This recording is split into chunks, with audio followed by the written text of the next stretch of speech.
So, ayun mga tol, magandang hapon po sa ating lahat. At ayun na nga, may nagtatanong sa akin kung saan daw ako lumaki.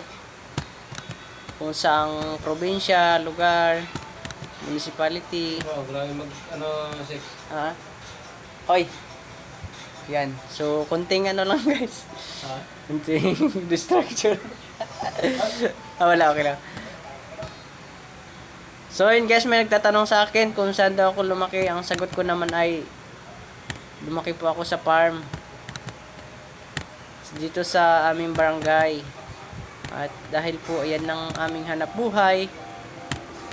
At ayan ang aming hanap buhay talaga.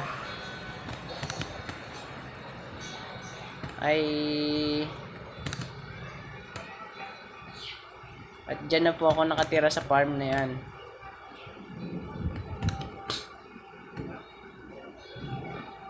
So, ayun na guys. At may nagtatanong din kung sino daw yung mga kasama ko sa farm na lumaki. Siyempre, di ko nasabihin kung sino yun. Yung iba, patay na. Yung iba, buhay pa. Wala naman silang alaalang maganda sa akin. Kaya, ayun. Hindi ko na dapat naalalahanin.